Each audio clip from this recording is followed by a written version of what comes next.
tech fights back and the dumbest bill in America. This is Mark Fisher with Mark and the Millennials. And the millennial joining me today is, of course, our producer, Christopher Hopkins. This podcast, ladies and gentlemen, is called New Tech Fights Back. New tech referring to alternative tech. Alternative tech like Rumble, right? And the new Truth Social being put out by the Trump folks. Well, before we even go there, we have an hysterical story, hysterically funny that is, about what is happening in Canada. So folks, the Canadians, naturally, through their statist policies, and it's the Canadian left, through Prime Minister Trudeau, who has these statist policies, are making it ever more difficult for truckers to be able to drive because they have vaccine passports and vaccine mandates, as you know, and you've heard this before on the mainstream media. What you haven't heard is this. You're going to love this. It's hysterically funny. A judge in Canada grants temporary horn honking injunction against the Canadian Freedom Convoy. This is in the Washington Examiner. An Ontario, Canada judge granted a 10-day injunction to stop Freedom Convoy truckers in Canada from honking their horns as the court began hearing arguments in a lawsuit filed against the group's organizers and participating truckers. The lawsuit, filed by 21-year-old Ottawa resident Zezi Lee on February 4th, seeks damages for trauma allegedly caused by the honking of truck horns, and specifically names 4 Freedom Convoy organizers: Chris Barber, Benjamin Dichter, Tamara Lick, and Patrick King, along with 60 unnamed truckers.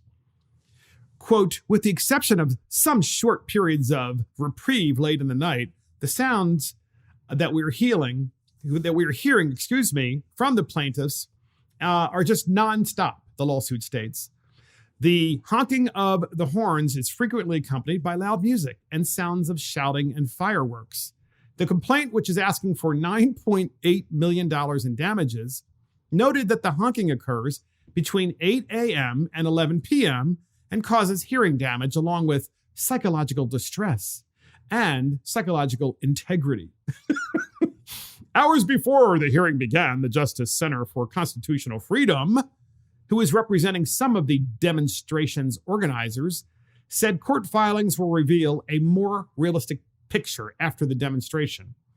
One of the sworn affidavits comes from a 15-year member of the Royal Canadian Mounted Police, who recently resigned after publicly speaking out against COVID-19 mandates. The former officer is now supporting the Freedom Convoy with security and safety logistics and stated under oath that the convoy leaders asked truckers to refrain from honking between 8 p.m. and 8 a.m., in other words, in the nighttime, after receiving a complaint on February 1st.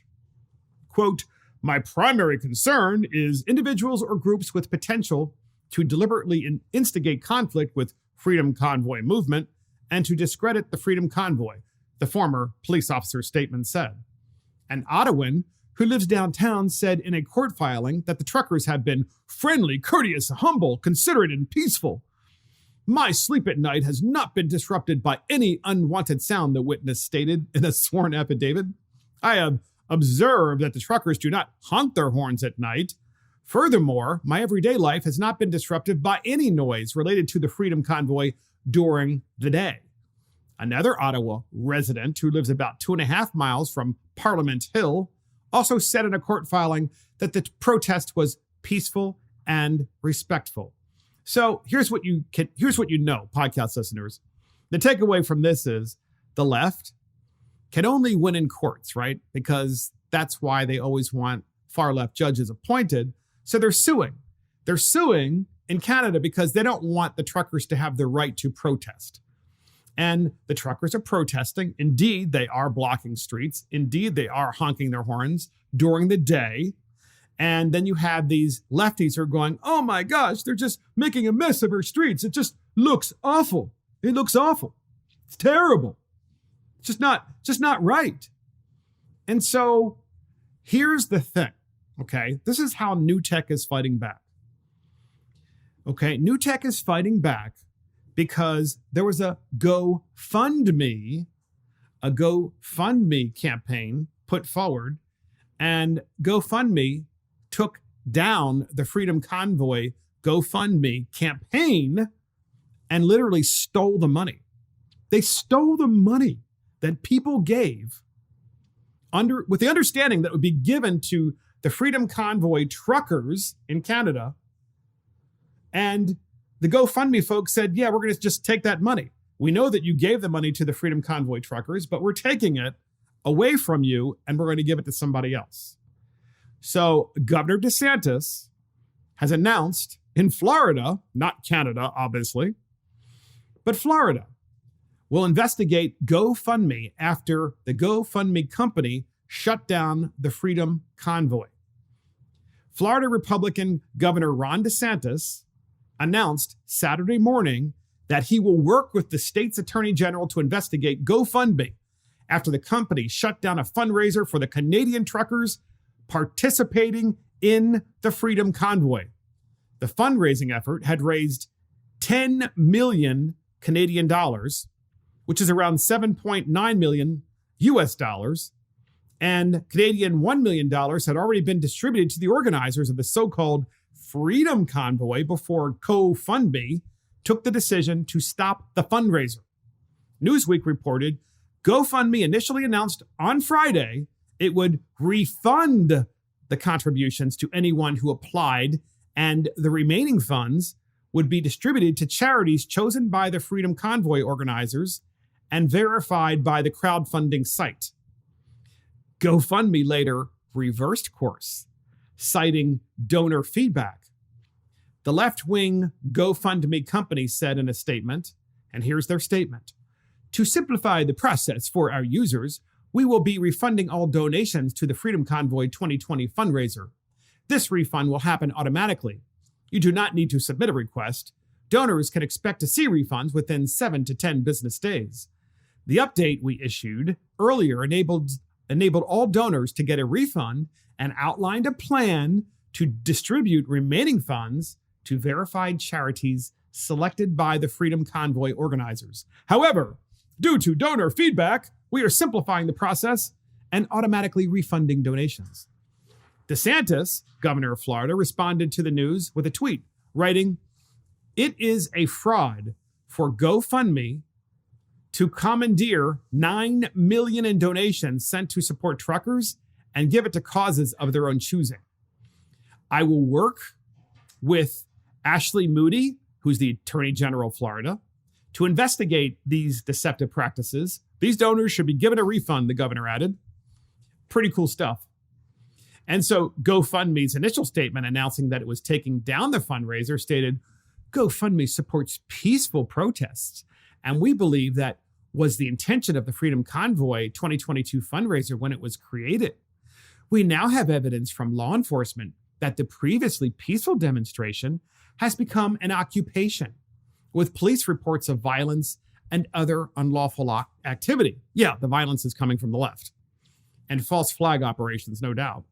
To ensure GoFundMe remains a trusted platform, we will work with local authorities to ensure we have a detailed, factual understanding of events taking place on the ground."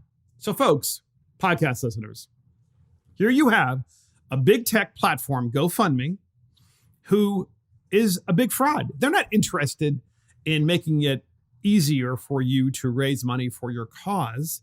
It's only allowed if it is the correct cause, a left cause. It can't be a cause for freedom and free speech. And so naturally, all that has to happen in Canada is for, I don't know, one person to like call up GoFundMe and say, "I witnessed something that was really bad. It was a trucker and he was carrying some sort of terrible flag." By the way, it could be a false flag operation, which means a lefty holding a flag that, let's just say, is a Confederate flag as an example, even though this is Canada after all. But a lefty going in and infiltrating the truckers dressed like they are a trucker, probably with a mega hat or something like that, and then walking around with a Confederate flag when in fact it's not actually a truck driver. It's not probably even, a member of their group. It's just someone trying to get on the news so that the news media can say, well, we know that there are like thousands and thousands and thousands of these people, but that one person means that we have to take down the GoFundMe account. So that's how GoFundMe operates. It's why podcast listeners, it's why that we need new tech. Okay. We need alternative tech that represents and respects freedom of speech, freedom of movement, freedom of healthcare, freedom from mandates, freedom from government, because we are in charge, not the government. And so the truckers, of course, being sued because they're honking their horns and apparently getting, lots of people upset on the left, not because they're honking their horns, by the way. You know what it is. It's because the fact that they believe in freedom and they're not sophisticated city people like the Trudeau family. Well, Babylon Bee makes fun of this. Babylon Bee says, Trudeau orders all Canadian geese rounded up and shot for honking in solidarity with the truckers. So, again, Trudeau orders all Canadian geese rounded up and shot for honking in solidarity with the truckers. Ottawa, Prime Minister Justin Trudeau signed an executive order on Friday authorizing the Canadian Mounted Police to have all geese rounded up and shot for honking in solidarity with the truckers. The Freedom Convoy of truckers has been a thorn in the tyrannical Canadian government's side since January 29th. But Trudeau and his cabinet are confident that by annihilating the avian supporters will demoralize the truckers and send them packing. Mounties began chasing geese on Saturday, following them around with burlap sacks and wacky oversized nets. Captured geese are being blindfolded, lined up, and shot, sometimes in mid-honk. Way to go, Babylon Bee. Because obviously they're making fun of the fact that we, the people, have the right to free expression and free speech. So this podcast, again, New Tech Fights Back.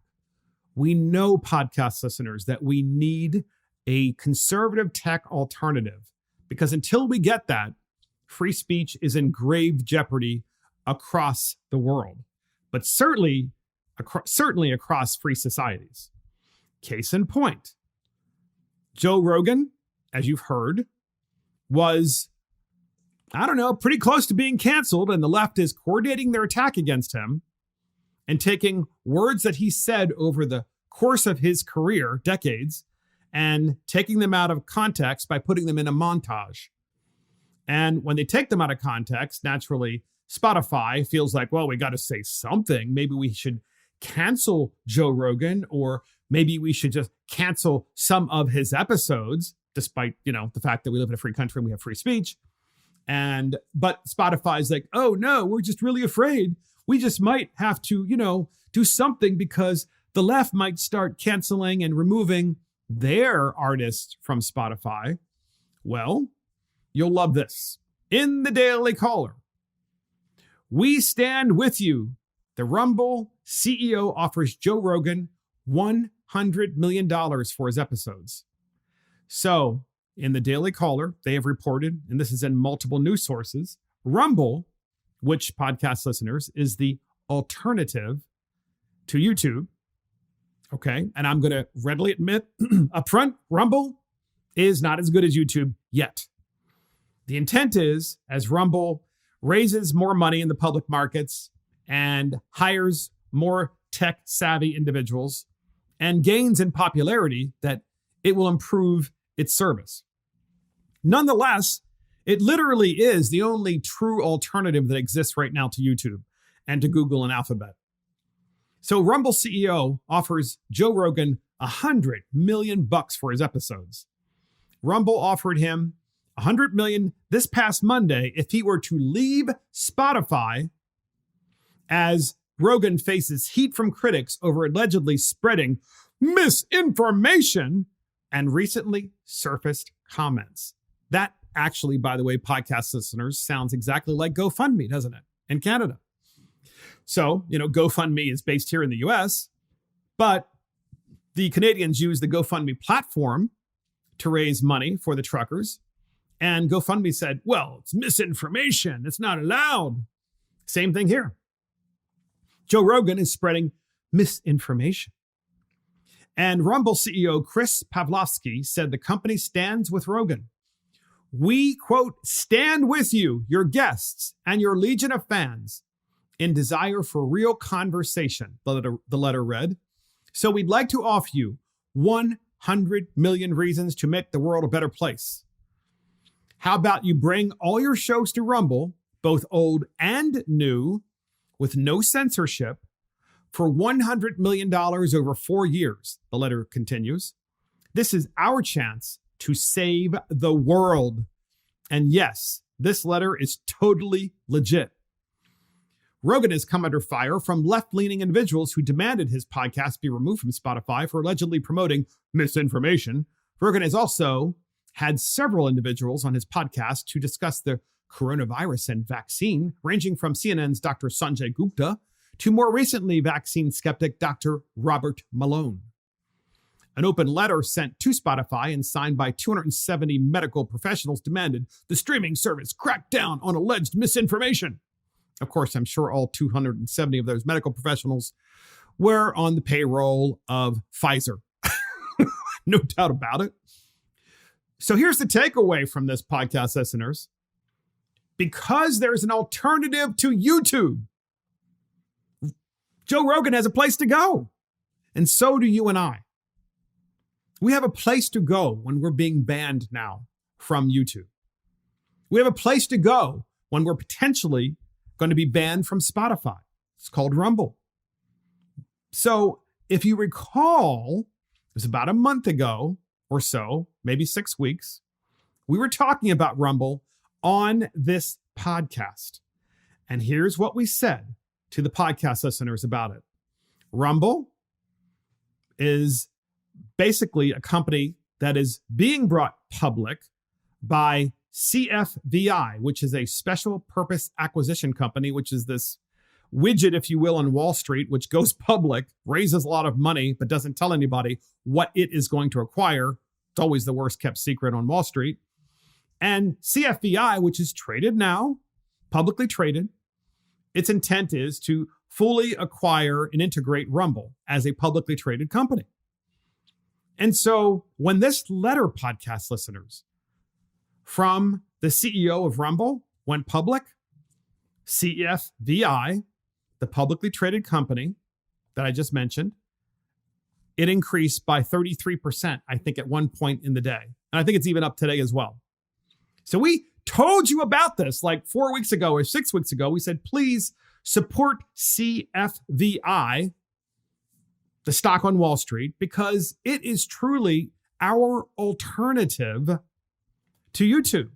And the more people that buy this stock, the more we're able to increase the value of this company by increasing the value of the stock, which makes the company more valuable and much more likely, right? Much more likely to be able to borrow money and raise money and expand and acquire the top talent so that it can truly become the full alternative to YouTube and be every bit as good as YouTube. By the way, every bit as good as Spotify as well. But here's the point. Here's the point.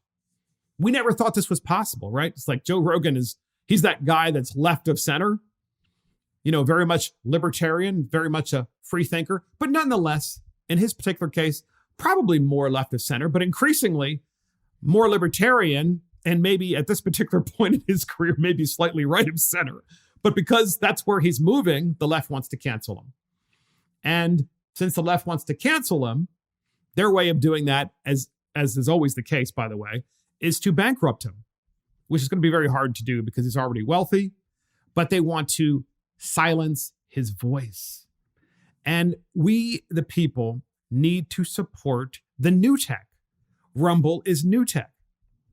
Right up against old tech, YouTube. We must make sure that Rumble succeeds. And so again, in Spotify, you guys know that Neil Young said that he told the Spotify staff, get out of that place before it eats up your soul. So Neil Young, as reported in the New York Post, is urging Spotify workers to flee the streaming service before it eats up your soul.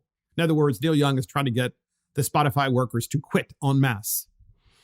Quote, in our communication age, misinformation is the problem. Ditch the misinformers, the 76-year-old old man singer wrote in an update on his spat with Spotify for supporting podcaster Joe Rogan. You gotta love the New York Post, the way they write. It's kind of funny. To the musicians and creators in the world, I say this.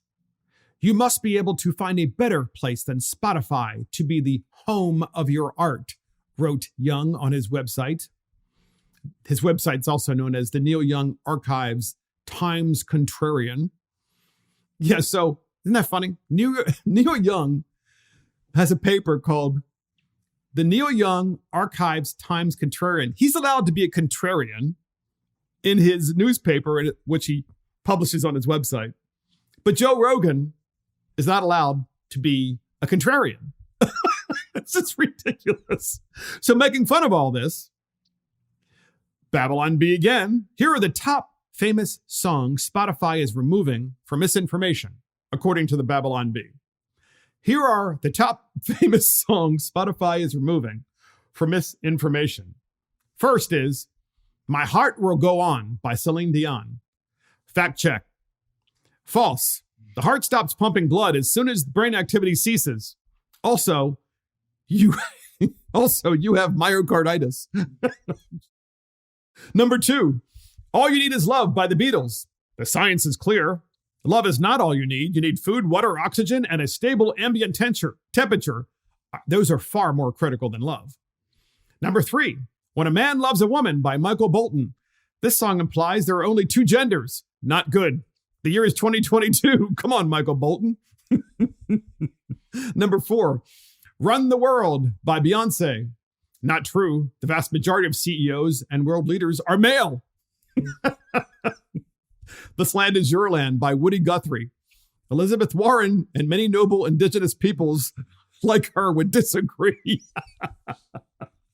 So it goes on. We're not going to read all 10, but it is funny. Okay. And in the Daily Wire, they've reported how Joe Rogan is handling all of this nonsense from Spotify and from the left, who used to be his supporters. So Joe Rogan gives an update on how he's handling all this bull, you know what, according to him. Popular podcast host Joe Rogan posted a video to his Instagram account Sunday addressing how he's handling all this bull crap. Of course, they use the word S because that's what Rogan said. When people are like, quote, how are you handling all this bull crap? I send them this, the Joe Rogan Experience. Host captioned a video of him and his buddies out to dinner. It was really that simple. The 54-year-old has been the target of an intense censorship campaign by the left over the past couple of weeks. Liberal musicians have pulled their music from Spotify, demanding the Joe Rogan Experience be removed in its entirety from the audio platform. Media figures have run smears against the host, and even the White House has suggested Rogan should be canceled. Folks, can you believe this? Your White House, right? We the people who believe in the First Amendment, who have this idiot in the White House. Obviously, I didn't vote for him. The White House is suggesting that Rogan be censored. Rogan last week posted a video to Instagram addressing accusations of supposed COVID misinformation being spread on his podcast. The podcast has been accused of spreading dangerous misinformation, Rogan said in a video posted to Instagram. The problem I have with the term misinformation, especially today, is that many of the things that we thought of as misinformation just a short while ago are now accepted as fact, he explained. Kind of interesting. Except that when you're in the left, you believe only one way, because most of the people on the left, and certainly Neil Young falls in this category, tend to be incredibly stupid people. And I think most people realize that. They don't read very much. They watch CNN and MSNBC, and that way they're reaffirmed by all of their beliefs, and they live in silos with people that are just like them and think just like them. And they thought Rogan was cool because he was, like counterculture like they were. And what they haven't realized, podcast listeners, is the people in the United States now who are the counterculture are the conservatives. Ironically, it's flipped, right? The conservatives are the counterculture people. We're the ones willing to question things. We're the ones willing to ask any question there is. We're the ones willing to debate over settled science by the left that there are more than two genders. Because we know it's not settled science. It's not science at all. It's science fiction. So when we're talking about new tech, the takeaway here is please support Rumble. Please support all of the platforms that will compete with and hopefully successfully be companies that grow and demonstrate to Facebook and demonstrate to Instagram and demonstrate to Alphabet, Google, and YouTube, all of these large companies that they, and by the way, Amazon Web Services too, that they cannot censor here in the 21st century. That just because they have the power to do so, that power is going to be taken away because there's an alternative for people to go to where they can say what they want, even when it is wrong. Okay? That's the very unfortunate part that these folks will never understand. You have the right to say what you want, including when it is wrong. So with that, way to go, Joe Rogan, and way to go, Canadian truckers. We stand with you. And I sure hope that everybody out there will get rid of their Gofundme account permanently and go somewhere safe where the company won't steal your money because they fundamentally disagree. The 15-year-olds that work there disagree with what you're trying to raise money for. So please research that. Please research where you are putting your money and please invest accordingly. Next up, podcast listeners, we have the daily Biden dumpster fire. And you won't believe this. Biden reminisces about segregation. Joe Biden, your president, reminisces about segregation. In the Patriot Journal, Biden turns heads across the nation. In his latest appearance, Joe reminisces about eating lunch with segregationists and then quickly shuffles away, which we're going to talk about in a minute as well, because he shuffled away only with the help with his wife, right? Dr. Jill Biden. She literally was holding him up. Looked like he was going to fall over because he's aged so much. You'd think Joe Biden's handlers would be keeping him out of sight, especially after the disaster that was his press conference from last month. But this guy, the president, after all, he's the president. And he eventually has to show up and pretend like he knows what's going on. This is doubly true in a year when most of his party is up for re-election. Biden made a few appearances this week. They were typical events. A president shows up at, makes a few remarks and shakes some hands, but nothing is typical with Biden. At one point, he gave a rambling story, which was not scripted. As you podcast listeners know, whenever something's not scripted, that's when the daily dumpster fire begins, right? You have a daily dumpster fire because Biden goes off script. So he gave a rambling story about having lunch with segregationists. And so podcast listeners, we have a clip of this, and here it is. When you know one another, and no matter how badly you disagree, and people think, Rev, that in the days that's divided here, we had a lot of flat-out old segregationists still in our caucus. But Teddy Kennedy would argue like hell with Jim Eastland, and then they'd go down and have lunch. Didn't agree with one another, but they treated each other with respect even in that day.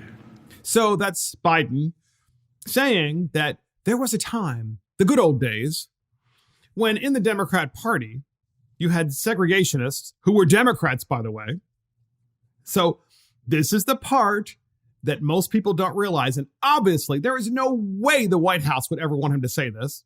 He's saying it, though. There was a time back in his day when he was in the United States Senate, a few decades ago or more, that people would get along, they'd argue, and then even though you were arguing with a segregationist about whether it was appropriate or not, it was a Democrat who was a segregationist, you would go out and have lunch with them because, they were still your best buddies.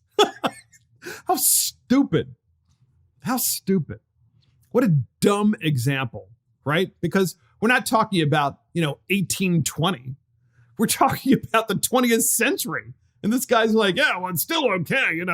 They were still all about separating the races. But, it's just something we did. We go out and let's go have a drink now that we've argued over this.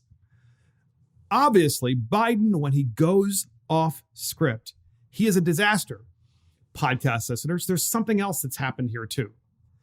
If you really listen closely to that little, spiel there that he gave, he is slurring his words so badly that it's almost impossible to understand what he's saying unless you listen really closely.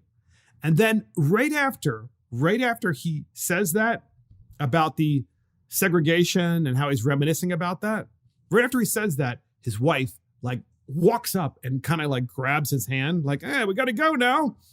And so she helps him down the stairs. He's so bent over when he's walking, because you've seen this before with many older people. They're kind of bent over, and they're bent over because they're literally staring at the floor because they're afraid they're going to trip. Not necessarily because of stairs, just because they're afraid they're going to trip because they're older. The man is falling apart in front of us. Again, I want you to hear this same clip. Listen closely how bad off this guy is. Here it is. When you know one another, and no matter how badly you disagree, and people think, Rev, that in the days that's divided here, we had a lot of flat-out old segregationists still in our caucus. But Teddy Kennedy would argue like hell with Jim Eastland, and then they'd go down and have lunch. Didn't agree with one another, but they treated each other with respect even in that day. Didn't agree with none of that. I mean, unbelievable, folks. And we said last week in this podcast that we're convinced that this guy is so bad off that the Democrats know they have to do something. And so what we said last week is he's going to appoint his VP, Kamala Harris, to the Supreme Court, and then he will appoint Hillary Clinton as vice president. And then mysteriously, a year and a half before the 2024 election, Biden will step down. And what happens? Hillary Clinton becomes president of the United States. And then she'll probably, who will she choose as vice president? Probably another black woman, I'm guessing. Or maybe her husband. Oh no, Michelle Obama.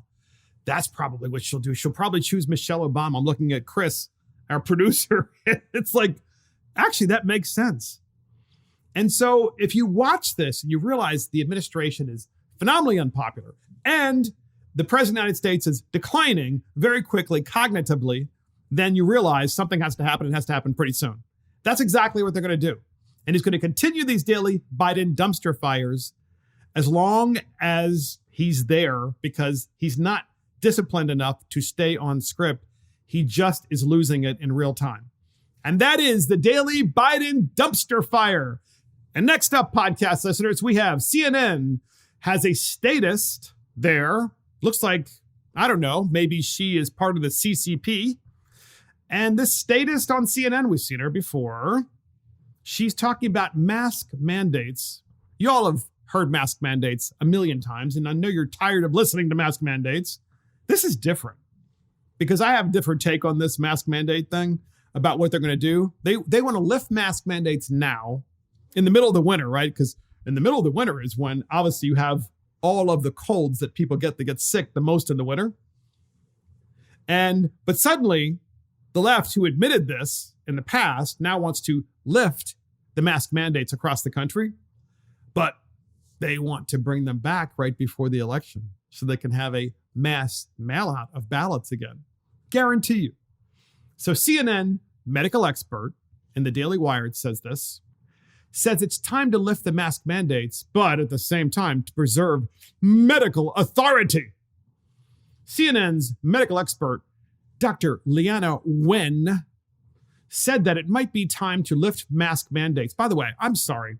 This is super politically incorrect, but when this woman speaks on CNN, I swear to you, it's almost like CNN has hired someone from the Chinese Communist Party to come on CNN and speak as if they are this authoritarian regime that is just dictating to you and telling you what to do. It's really what it feels like to me. And I know there are going to be some out there say, oh, that's just not fair. Watch it yourself. Don't take my word for it. Listen to her.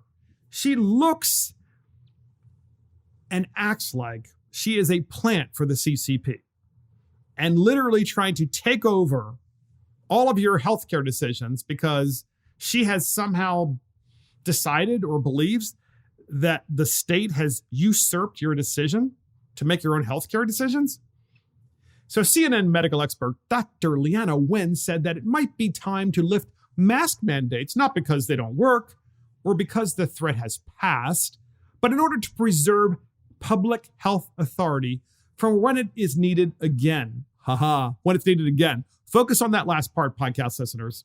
We're going to talk about that when we come back on the other side of this clip. In the meantime, here's what she said. Here it is.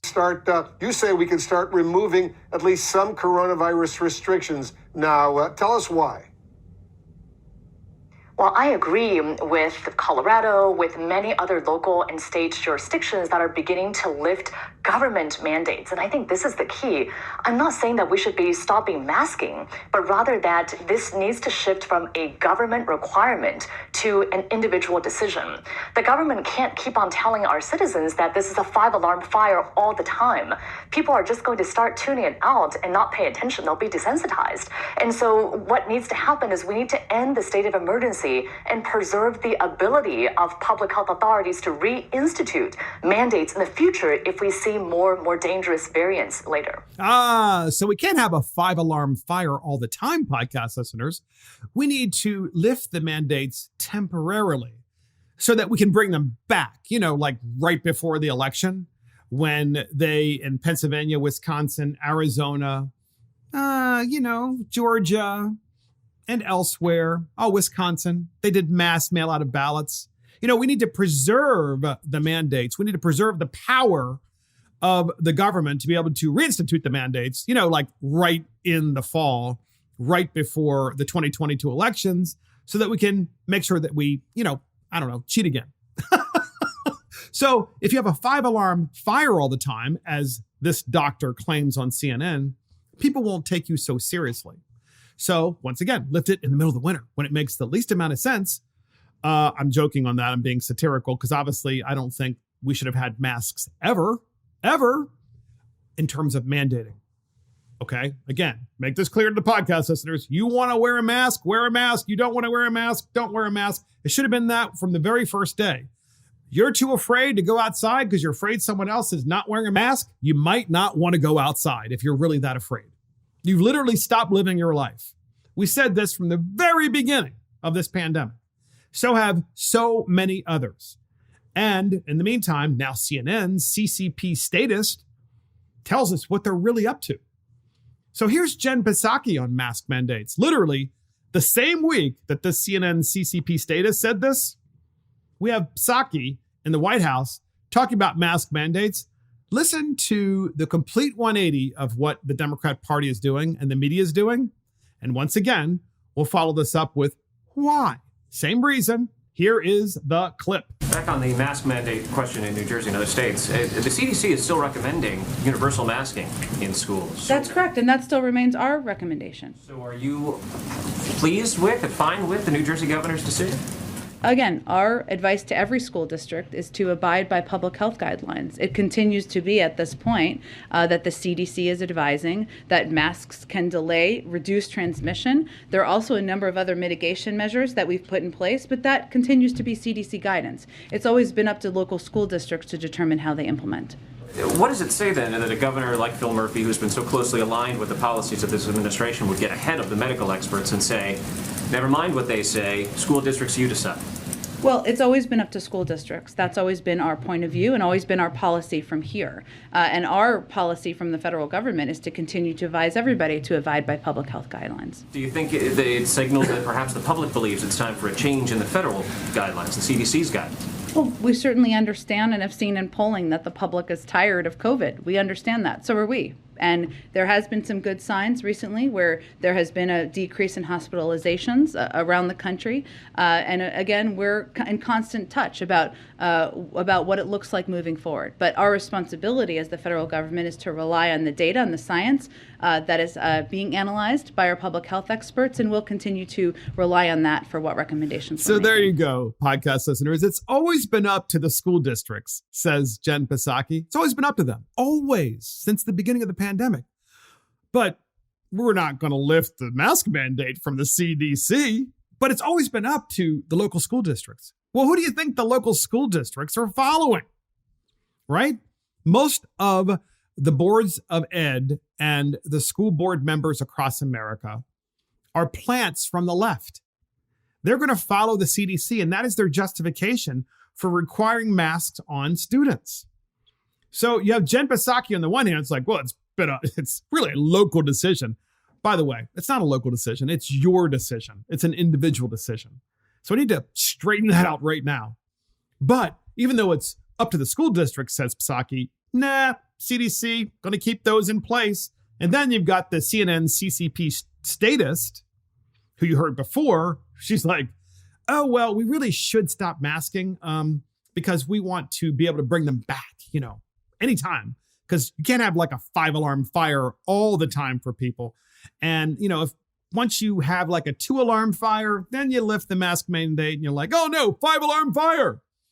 It's crap, podcast listeners. I mean, I guarantee you, we at Mark and the Millennials are 100% right about this.